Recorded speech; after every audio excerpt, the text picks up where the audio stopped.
مجبوری کا فائدہ اٹھائیں گے آپ؟ ایمان اس چیز کا نام نہیں. یہی تو ہماری ایمان کی کمزوری ہے, یہی تو ہماری ایمان میں کمزوری ہے. ہماری بنیاد جب کمزور ہے تو عمارت کیسے مضبوط ہو سکتی ہے؟ عمارت ہماری کیسے مضبوط ہو سکتی ہے؟ ہمیں اپنے ایمان کو مضبوط کرنا ہے. وہ کون سا ایمان تھا کہ آتی ہے ایک عورت قبیلے غامدیہ سے, صحابیہ ہے, آتی ہے, اے اللہ کے نبی مجھ سے ایک جرم ہو گیا ہے. کیا جرم ہوا ہے؟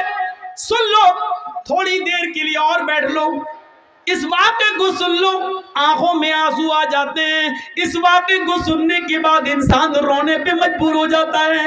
یہ واقعہ ہمارے ایمان کو جھنجھوڑتا ہے. اس واقعے کو سن لو, چلے جانا تھوڑی دیر, یہ بھیک میں اور ڈال دو میری جھولی میں. اس واقعے کو سن لو. وہ عورت آتی ہے, اے اللہ کے نبی مجھ سے جرم ہو گیا ہے. آپ نے کہا توبہ کر. کہنے لگی اللہ کے نبی میں اسی دنیا میں پاک ہونا چاہتی ہوں, میں اسی دنیا میں اس جرم کی سزا پانا چاہتی ہوں. آپ نے کہا توبہ کر, اللہ سے مغفرت کی دعا مانگ, اللہ غفور الرحیم ہے. کہنے لگی میرا جرم تو سن لیجئے, کیا اس جرم کی کوئی معافی ہے بھی یا نہیں؟ اللہ کے نبی نے کہا بتا کیا تیرا جرم ہوا ہے, کیا تجھ سے غلطی ہوئی ہے؟ کہنے لگی اللہ کے نبی میرا شوہر 2-3 سال سے گھر پہ نہیں ہے. میں جنگل میں بکریاں چرا رہی تھی, وہیں پہاڑی کے پاس ایک چرواہا بھی بکریاں چرا رہا تھا. ہم اپنے شوہر سے 2-3 سال سے دور تھے, اس لیے ہمارے دل کی امنگیں اٹھنے لگی اور اس بکریاں چروانے والے چرواہے کے ساتھ مل کر ہم نے جسمانی تعلق, شاریرک سمبند بنا لیا. ایک پہاڑ کی جھاڑی میں, پہاڑی کے نیچے کی جھاڑی میں ہم دونوں گئے اور ہم دونوں نے زنا کر لیا. انی قد صبت الحد یا رسول اللہ, اے اللہ کے رسول میں حد کو پہنچ چکی ہوں, مجھ سے اتنا بڑا جرم ہو گیا ہے. اس جرم کی سزا اسلام میں یہ ہے کہ مجھے پتھروں سے مار کے مار ڈالا جائے. آپ کیسے کہہ رہے ہیں کہ اللہ سے معافی مانگ لے, اللہ سے توبہ کر لے؟ اللہ کے نبی نے کہا اچھا اوہ یہ گناہ ہوا ہے تم سے, جی ٹھیک ہے, کیا چاہتی ہو؟ کہا مجھے ختم کر دیا جائے. اسلام نے جو سزا بتائی ہے پتھروں سے مار کے مار ڈالو, ختم کر دو, ہمیں وہ سزا دی جائے. اللہ کے نبی نے کہا ٹھیک ہے تمہیں یہ سزا دی جائے گی. جاؤ اے صحابیو اس عورت کو لے جاؤ. یہ نہیں پوچھا کہ کس نے کیا تھا, وہ مرد کون تھا, آدمی کون تھا, کہاں کا رہنے والا تھا, نہیں یہ سب نہیں پوچھا. کیوں؟ جس کی بات چھپی ہے چھپی رہنے دو, وہ جانے اور اس کا اللہ جانے. ہمارے یہاں تو ننگا کرنے کا رواج ہے. اچھا کس نے کیا, پھر اس کو فیس بک پہ ڈالو, واٹس ایپ پہ ڈالو. یہ ہمارے ایمان کا حال ہے. اللہ کے نبی چاہتے تو پوچھ سکتے تھے اس عورت سے, اکیلے نہیں ہوتا ہے زنا, کسی مرد نے کیا ہوگا, کہاں, کون ہے وہ, کہاں کا رہنے والا ہے, لیکن پوری حدیث پڑھ جائیے کہیں ڈیٹیل نہیں ملتی ہے. تم بتا رہی ہو تم گناہ سے پاک ہونا چاہتی ہو, ہم تمہیں کر دیں گے, لیکن جس کا معاملہ چھپا ہے اس کے بارے میں ہمیں پوچھنے کا حق نہیں. ہو سکتا ہے وہ اللہ سے توبہ کر لے اور اللہ اس کو معاف کر دے, نہیں تو وہ جانے اور اس کا رب جانے, قیامت کے دن جہنم میں ڈالے گا. ہم کون ہوتے ہیں اس کے پیچھے پڑنے والے؟ عیب پر پردہ ڈالو, اس کو ظاہر مت کرو, اس کو ظاہر مت کرو. یہ میری ماں بہنیں اس واقعے کو سنیں, بہت اچھا واقعہ ہے, تمہارے لیے واقعہ ہے, تمہیں بھی اس سے عبرت ملے گی. اللہ کے نبی کہتے ہیں کہ جاؤ اس عورت کو لے جاؤ اور سینے کے برابر, یہ سینہ جو ہوتا ہے عورت کا, یہاں اتنا اس کو زمین میں گاڑ دینا اور سر پہ پتھر مارنا, اور اس وقت تک پتھر مارو جب تک کہ یہ عورت مر نہ جائے, اس کی روح نہ نکل جائے. یہ عورت کی سزا کیا ہے؟ شادی شدہ مرد کی اور شادی شدہ عورت کی اگر وہ زنا کر لیں تو سزا کیا ہے؟ پتھروں سے مارا جائے گا. مرد کو دوڑا کے مارا جائے گا. مرد کو ایک میدان میں کھڑا کر دیا جائے گا بیچ میں, اور چاروں طرف پبلک رہے گی, عوام, سب کے ہاتھوں میں پتھر ہوں گے, اور اس طریقے سے چاروں طرف گھیرا بنا لیا جائے گا کہ وہ بھاگنے نہ پائے, اور بیچ میں اس آدمی کو کھڑا کر دیا جائے گا, اور پھر پتھر مارے جائیں گے. جہاں سے گزرے گا وہی پتھر، سب کے ہاتھوں میں پتھر ہونا چاہیے. یہ مرد کی، سمجھ رہے ہیں زنا کی سزا کیا ہے؟ جس کو ہم معمولی کام سمجھتے ہیں وہ اتنا بڑا جرم ہے شریعت میں. کسی کی بہن و بیٹی کی عزت و آبرو سے کھیلنا اتنا آسان نہیں ہے شریعت میں. اس کی سزا، جب تم کسی کی عزت لوٹ رہے تھے تو تمہارے جسم کے ہر بال رونگٹے کو، روئے کو اس کا انجوائے مل رہا تھا، مزہ مل رہا تھا. اس لیے سزا بھی ایسی ملنی چاہیے کہ جسم کے ایک ایک رونگٹے کو اور ایک ایک روئے کو اس کا احساس ہو جائے. اس لیے سزا بھی اتنی سخت رکھی گئی ہے. مرد کو دوڑا دوڑا کے مارا جائے گا، لیکن عورت کو دوڑا دوڑا کے نہیں مارا جائے گا، کیونکہ اس کی بے پردگی ہو سکتی ہے. دوڑے گی تو اس کو زمین کا گڈھا کھودا جائے گا اور اس کو کھڑا کر دیا جائے گا اور سینے کے برابر مٹی ڈال دی جائے گی، یعنی اتنا گاڑ دیا جائے گا سینے کے برابر یہاں تک، اور سر اس کا کھلا رکھا جائے گا، اور پھر اس کے سر پر پتھر مارے جائیں گے، اور اس وقت تک پتھر مارا جائے گا جب تک کہ عورت مر نہ جائے. چاہے یہ رضامندی والی زنا ہے، مرد بھی راضی عورت بھی راضی اور دونوں نے کر لیا. زنا بالجبر تو زنا ہوتا ہی نہیں ہے. اگر مرد نے زبردستی کی تو وہ زنا نہیں مانا جائے گا، یا عورت کے ساتھ اگر زبردستی کی گئی، وہ بیچاری نہیں چاہتی تھی لیکن بندوق رکھ کر اس کے ساتھ عزت لوٹی گئی، تو پھر عورت گناہ گار نہیں ہوگی کیونکہ اس کے ساتھ جبر کیا گیا. تو پھر مرد کو سزا دی جائے گی، عورت کو نہیں. اور عورت نے اگر بندوق رکھ کے غلط کام کروایا، مرد نے مجبور ہو کر غلط کام کیا، تو عورت کو سزا دی جائے گی، مرد کو نہیں. لیکن مرد بھی راضی عورت بھی راضی تو دونوں کو سزا دی جائے گی. اگر دونوں میں سے ایک کنوارا ہے ایک شادی شدہ، تو شادی شدہ کو پتھروں سے مار مار کے جان سے مارا جائے گا، اور جو کنوارا تھا اس کو 100 کوڑے مارے جائیں گے، اور 1 سال کے لیے اپنے شہر اپنی بستی سے باہر کر دیا جائے گا. اس کو گاؤں سے نکال دیا جائے گا اور اپنے گاؤں میں 1 سال تک آنے کی انٹری اجازت نہیں ملے گی. 100 کوڑے پڑیں گے، چمڑے کے، کپڑے کے نہیں، چمڑے کے کوڑے. 10-20 کوڑوں میں ہی وہ بیٹھ جائے گا، کرانے لگے گا. 100 کوڑے میں تو اللہ بہتر جانے بچے گا بھی کہ نہیں بچے گا. تو میرے بھائیو 100 کوڑے زندگی بھر کے لیے پھر اٹھنے کے لائق نہیں رہے گا. اگر بچ بھی گیا تو زندگی بھر چلنے کے لائق نہیں رہے گا، اٹھنے کے لائق نہیں رہے گا بستر پر. ایسے 100 کوڑے اس کے اوپر مارے جائیں گے، اور 100 کوڑے مارنے کے بعد بھی اس کو گاؤں میں رہنے کی اجازت نہیں. 1 سال کے لیے اس کو اس شہر سے دوسرے شہر میں داخل کیا جائے گا. اس کو اپنے شہر میں انٹری نہیں ہے، کیونکہ اس کو دیکھ کر لوگ اس لڑکی کو یاد کریں گے. اچھا یہ وہ فلاں کی لڑکی کے ساتھ اس نے، تو اس لڑکی کی بے عزتی ہوگی جس کے ساتھ اس نے ریپ کیا ہے یا زنا کیا ہے. اس لیے اس لڑکی کی عزت کو بحال کرنے کے لیے 100 کوڑے مار کو 1 سال کے لیے اس کو شہر سے باہر نکال دو. یہ اسلام نے سزا متعین کی ہے. اس عورت کو لے جایا جانے لگا. ایمان دیکھیے، ایمان. اس عورت سے زنا کا صدور تو ہو گیا، لیکن جب ہوش میں آئی، جب اس کو جوانی کی گرمی اس کے دماغ سے نکلتی ہے تو سوچتی ہے اللہ یہ میں نے کیا کر لیا، اللہ یہ مجھ سے کیا ہو گیا، اللہ یہ میں نے کتنا بڑا گناہ کر لیا. اب مجھے اس دنیا میں زندہ رہنے کا حق نہیں ہے. کسی کو معلوم نہیں تھا، لیکن اس نے خود اللہ کے نبی کو آ کر بتا دیا. اس کے عیب پر پردہ پڑ چکا تھا، لیکن پھر بھی اس نے آ کر اللہ کے نبی کو بتا دیا.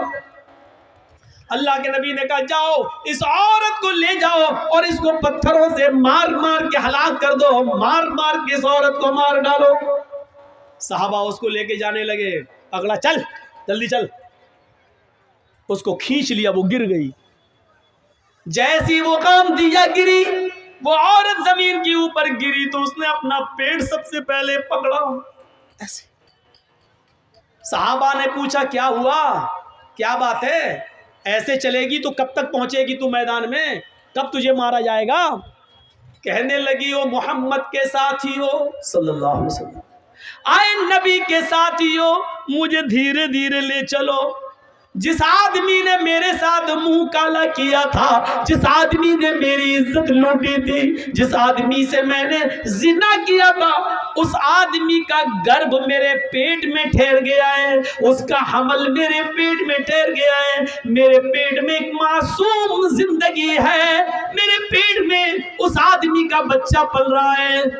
دھیرے دھیرے لے چلو، میں تیز نہیں چل سکتی. صحابہ نے کہا تیرے پیٹ میں بچہ ہے؟ کہنے لگی ہاں. رکو. صحابہ اللہ کے نبی کے پاس آئے. اے اللہ کے نبی، آپ نے اس عورت کو قتل کرنے کا، مارنے کا حکم دیا ہے، لیکن اس عورت کے پیٹ میں تو بچہ ہے. آپ نے بلایا ادھر آؤ. آئی. تمہارے پیٹ میں بچہ ہے؟ جی. تو تم نے پہلے کیوں نہیں بتایا؟ کہا اللہ کے نبی اس لیے نہیں بتایا کیونکہ اس بچے کا باپ وہی ہے جس نے میرے ساتھ زنا کیا ہے، اور میں نہیں چاہتی ہوں کہ یہ بچہ پیدا ہو اور جب اس بچے کو بڑے ہو کر پتہ چلے کہ میرا باپ کا پتہ نہیں، میں ناجائز اولاد ہوں، تو یہ زندگی بھر مجھے گالی دے گا. اس لیے میں چاہتی ہوں کہ میں مروں تو میرے ساتھ میرے پیٹ کا بچہ بھی مر جائے، اس لیے میں نے آپ کو نہیں بتایا. نبی اکرم نے کیا کہا؟ اے عورت نہیں، قصور تیرا تھا، غلطی تیری تھی، زنا تو نے کیا، تیرے پیٹ میں پلنے والے اس معصوم بچے کا کیا قصور ہے؟ اس بیچارے کی کیا غلطی ہے؟ اس کو تو کیوں مارنا چاہتی ہے؟ نہیں نہیں، ابھی تمہیں قتل نہیں کیا جائے گا، ابھی تمہیں مارا نہیں جائے گا. جاؤ ابھی اس بچے کو اپنے پیٹ میں 9 مہینے تک پالو، اور جب بچہ پیدا ہو جائے تب لے کر آنا. ناجائز بچہ ہے پیٹ میں، باپ کا پتہ نہیں ہے، لیکن اللہ کے رسول ایک ناجائز بچے کو بھی گرانے کی اجازت نہیں دے رہے ہیں. کاش مودی جی کے چمچے، یوگی جی کے چمچے کم سے کم اس حدیث کو پڑھ لیتے، نبی کی زندگی کے اس واقعے کو پڑھ لیتے. چاچا کیا ہو گیا؟ لاؤ پیسہ لینے کے لیے تو دنیا پریشان ہے. لیجیے بھائی 500 ছেলে হারিয়ে গেছিল, তাকে পাওয়া গেছে, اور کچھ স্টেজে রাখা আছে سب কথা বলে آگے بیٹھیے. তাকে স্টেজে রাখা হয়েছে, ছেলের গার্জেন এসে নিয়ে যাবেন. سنیے سنیے سنیے تھوڑا سا آپ ادھر دیکھیے، بڑا اچھا واقعہ ہے. اللہ کے نبی ایک معصوم کی زندگی کو کتنا پیار کی نظر سے دیکھ رہے ہیں، جبکہ معلوم ہے کہ بچے کا باپ ناجائز. یہ بچہ جب پیدا ہوگا تو حرامی بچہ کہلائے گا، ناجائز بچہ کہلائے گا، لیکن اس کے باوجود اللہ کے نبی کہہ رہے ہیں بچے کو نہیں مارا جائے گا. بچے کا کیا قصور ہے؟ اس سے زیادہ انسانیت کسی دھرم میں ملے گی؟ اس سے زیادہ مانوتا کسی مذہب میں ملے گی؟ گئے، جاؤ اس عورت کو کہا بچہ پیدا ہو جائے تب آنا. 9 مہینے تک اپنے پیٹ میں رکھتی ہے. جب بچہ پیدا ہوا 2-4 دن بستر پہ لیٹتی ہے، چلنے کے لائق ہوتی ہے تو بچے کو لے کر آتی ہے. 9 مہینے میں اللہ کے نبی بھول گئے کہ یہ عورت کون ہے. آئی، اے اللہ کے رسول لیجئے بچہ. آپ نے کہا تھا جب بچہ پیدا ہو جائے تب آنا. آپ نے کہا تم کون؟ کہا نہیں پہچانا. کہا نہیں، میں وہی عورت ہوں جس سے زنا کا صدور ہوا تھا اور مجھے قتل کرنے کے لیے بھیجا جا رہا تھا، میرے پیٹ میں بچہ تھا. آپ نے کہا او غامدیہ، قبیلہ غامدیہ سے؟ ہاں. اچھا اچھا اچھا او اب بچہ پیدا ہو گیا؟ کہ ہاں. یہ لیجیے. اس عورت نے اپنا بچہ محمد رسول اللہ کے ہاتھوں میں دے دیا. میڈیا والوں لکھو اگر تمہارے قلم میں طاقت ہے، دکھاؤ مانو تاکہ یہ شکل مودی جی کو اور یوگی جی کو بتاؤ کہ مولوی جرجیس نے ڈنکے کی چوٹ پر اعلان کر کے کہا ہے انسانیت کا یہ سبق، جس بچے کا باپ پتہ نہیں ہے، جو پیدا تو ہو چکا ہے لیکن ناجائز اولاد ہے، ایسی ناجائز اولاد کو محمد رسول اللہ اپنی گود میں اٹھا رہے ہیں، اس بچے کو اپنے سینے سے لگا رہے ہیں. تم تو برہمنوں کے مندروں میں شودر نہیں جا سکتا ہے، برہمن کی تھالی میں ہریجن نہیں کھا سکتا ہے. تم نے تو چھوت چھات کے ایسے نیت بنا دیے ہیں کہ اللہ کے بندوں میں ہی بٹوارا کر دیا ہے کہ برہما جی نے اپنے منہ سے برہمن کو پیدا کیا، ہاتھوں سے چھتری کو پیدا کیا، رام سے ویش کو پیدا کیا، پیروں سے شودر کو پیدا کیا. برہما جی نے اپنے منہ سے اس کو، ہاتھوں سے اس کو، چھتری کو، ٹھاکر کو اور ہریجن کو سب سے نیچے والے حصے سے. تم نے تو بٹوارا کر دیا ہے، تم نے تو بٹوارا کر دیا ہے. میرے پیارے ساتھیو ذرا تصور تو کیجئے اسلام کے اندر مساوات کا ایسا درس ملے گا، ایسا درس ملے گا. آپ کے محلے کی مسجد ہے، اذان ہو گئی ہے، پہلی صف بھر گئی ہے، جرجی صاحب مسجد میں جاتے ہیں، ایم ایل اے منہاج صاحب مسجد میں جا رہے ہیں نماز پڑھنے کے لیے. اسلام کا کی مساوات دیکھیے، آگے والی صف بھر گئی ہے، جرجی صاحب میں، منہاج صاحب میں اتنی طاقت نہیں ہے کہ آگے کی صف سے کسی آدمی کو ہٹا کر پیچھے کر دے. چل ہٹ ہٹ، میں جرجیس ہوں، میں عزت والا اثر و رسوخ والا آدمی ہوں، میں آگے بیٹھوں گا۔ ایم ایل اے صاحب کہتے ہیں پیچھے ہٹ، میں آگے بیٹھوں گا۔ اسلام نے یہ پاور نہ ایم ایل اے صاحب کو دیا ہے، نہ جرجیز کو دیا ہے۔ سعودیہ کی سرزمین پر مکے سے بڑی کوئی مسجد کون سی ہو سکتی ہے؟ وہاں ٹیکسی ڈرائیور اگر خانہ کعبہ میں پہلے پہنچ گیا ہے، رکشہ چلانے والا پہلے پہنچ گیا ہے اور وہ پہلی صف بھر چکی ہے، تو سعودیہ کے بادشاہ کو بھی ادھیکار نہیں ہے کہ اگلی صف سے کسی آدمی کو ہٹا کر پیچھے کھڑا کر دے اور خود آگے کھڑا کر دے۔ نہیں نہیں، جو میرے گھر میں پہلے آیا وہ پہلے بیٹھے گا، جو بعد میں آیا وہ پیچھے رہے گا۔ یہ تمہاری عدالت نہیں ہے، یہ تمہارا گھر نہیں ہے، یہ تمہاری اسمبلی نہیں ہے، یہ تمہاری میراث نہیں ہے، یہ مسجد ہے، یہ اللہ کا گھر ہے۔ یہاں ہمارے گھر میں کوئی ایم ایل اے نہیں، کوئی ایم پی نہیں، کوئی مولوی نہیں، کوئی حاجی نہیں، کوئی نمازی نہیں، ہمارے گھر میں سب برابر ہے۔ کلکم من آدم وآدم من تراب لا فضل لعربی علی عجمی ولا لعجمی علی عربی۔ کوئی گورے کو کالے پر فوقیت نہیں، کوئی کالا گورے سے افضل نہیں، کوئی امیر نہیں، کوئی غریب نہیں، میرے گھر میں سب آئے سب برابر ہے۔ رکشہ چلانے والا بھی میرا بندہ ہے، میرے نام پر بھیک مانگنے والا بھی میرا بندہ ہے، اس ملک کی بادشاہت کو چلانے والا بھی میرا بندہ ہے، لیکن میرے گھر میں آنے والا سب میرا محتاج ہے اور میری نظر میں سب برابر ہیں، میری نظر میں سب برابر ہیں۔ خانہ کعبہ کا طواف کر رہے حضرت عمر فاروق کے پوتے سالم ابن عبداللہ عمر فاروق کے پوتے طواف کر رہے ہیں۔ اس زمانے کا امیر مکے کا گورنر ہشام ابن عبد الملک ہے، وہ دیکھتا ہے کہ پھٹے پرانے کپڑے احرام میں یہ بیچارے ہیں، تو کہنے لگا اے عمر فاروق کے پوتے ہو تم؟ جی۔ اتنا پرانا پھٹا پرانا کپڑا پہن کر تم یہاں آئے ہو؟ چلو کیا چاہیے مجھے بتاؤ۔ اللہ کے گھر میں خانہ کعبہ میں طواف کے دوران گورنر پوچھ رہا ہے حضرت عمر کے پوتے سے تمہیں کس چیز کی ضرورت ہے، بتاؤ ہم تمہاری ضرورت پوری کر دیں گے، میں اس علاقے کا گورنر ہوں۔ اور حضرت سالم ابن عبداللہ کیا کہتے ہیں؟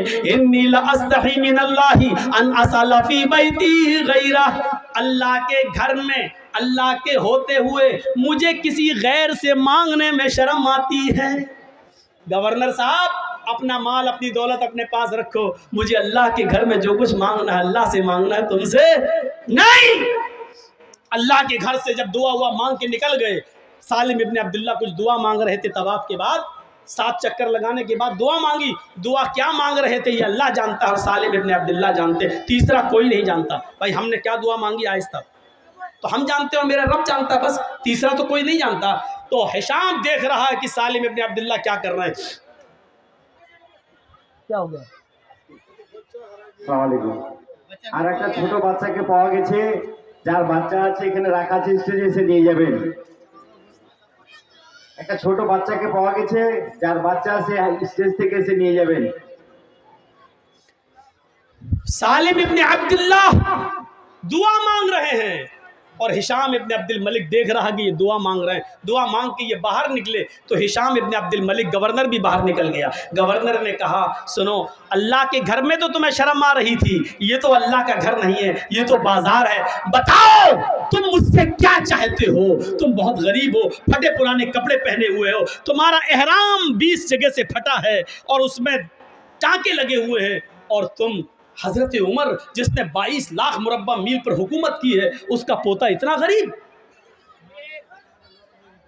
سالم ابن عبداللہ کہتے ہیں تم میری کیا مدد کرو گے، دنیا کی یا آخرت کی؟ کہ آخرت کی مدد تو کوئی کسی کی نہیں کر سکتا ہے، وہاں تو عمل ساتھ میں جائیں گے، ہم تمہیں کپڑا دے دیں گے، غلہ دے دیں گے، اناج دے دیں گے، کچھ دنیاوی جو ضرورت ہو دال چاول دے دیں گے، گھی دے دیں گے، دنیا میں جو چیزوں کی ضرورت ہے بتاؤ، تھوڑا سونا دے دیں گے، چاندی دے دیں گے تمہیں۔ سالم ابن عبداللہ ہنسنے لگے۔ گورنر نے کہا کیوں ہنس رہے ہو؟ کہا اے گورنر تم میرے آخرت میں کوئی کام نہیں آ سکتے؟ کہا نہیں، اور تم مجھ سے یہ کہہ رہے ہو کہ دنیا مانگو، سونا مانگو، چاندی مانگو، روپے مانگو، پیسے مانگو، اناج مانگو، غلہ مانگو، یہی تو تم چاہتے ہو کہ میں تم سے یہ مانگوں؟ کہا جی، جس چیز کی ضرورت ہو۔ آئے ہشام، آئے گورنر، جب میں نے طواف کیا اور طواف کرنے کے بعد جب میں نے 2 رکعت نماز پڑھی اور 2 رکعت نماز پڑھ کر جب میں نے ہاتھ اٹھائے اور ہاتھ اٹھا کر جب میں نے اللہ سے دعا مانگی تو جانتے ہو میں نے اللہ سے کیا مانگا؟ گورنر نے کہا کہ ہاں یہ تو دیکھا کہ تم دعا مانگ رہے ہو، لیکن کیا مانگا یہ میں کیا جانوں، تم جانو، تمہارا رب جانتا ہے، میں نہیں جانتا کہ تم نے کیا مانگا۔ ہاں سچ ہے، میں نے اپنے رب سے کیا مانگا یہ میں جانتا ہوں، میرا رب جانتا ہے، اور میں تمہیں بتانا بھی نہیں چاہتا کہ میں نے کیا مانگا، لیکن تم بار بار کہتے ہو مجھ سے روپیہ مانگو، سونا مانگو، چاندی مانگو، دال مانگو، چاول مانگو، کپڑا مانگو، دنیا مانگو، تم بار بار مجھ سے یہ کہتے ہو۔ تو سنو، جب میں نے اپنے دونوں ہاتھ اٹھا کر اللہ سے دعا مانگی، ما سألت الدنیا من یملکها فکیف اسألها من لا یملکها، تو دنیا تو میں نے اس سے بھی نہیں مانگی جو دنیا کا مالک ہے، سونا اور چاندی تو میں نے اس سے بھی نہیں مانگا جو اس کا مالک ہے، کپڑا لتا اناج و غلہ تو میں نے اس سے بھی نہیں مانگا جو اس دنیا کا مالک ہے، فکیف اسألها من لا یملکها، تو میں تجھ سے اے گورنر یہ دنیا کیسے مانگوں، یہ دنیا کا مالک تو ہے ہی نہیں، یہ دولت تیرے پاس آج ہے، کل مرا اس دولت کا مالک کوئی دوسرا ہو جائے گا،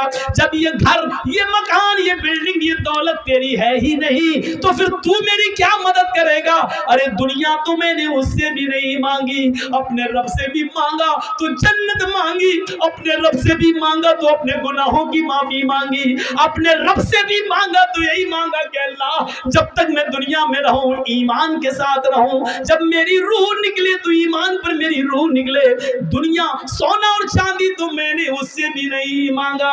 یہ ایمان تھا ان کا میرے بھائیوں، ایک ہمارا ایمان ہے۔ اللہ کے نبی نے اس عورت کے اس بچے کو جو ناجائز بچہ تھا اس بچے کو اپنی گود میں لے لیا اور کہا جاؤ اس عورت کو مار ڈالو، پتھروں سے مار مار کے ہلاک کر دو، بچہ پیدا ہو گیا۔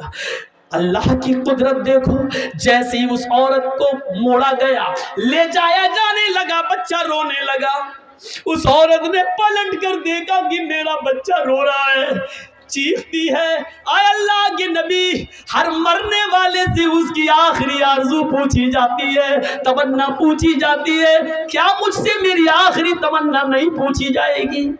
ہاں پوچھی جائے گی، جس میدان میں تمہیں مارا جائے گا اسی میدان میں پوچھ لیا جائے گا۔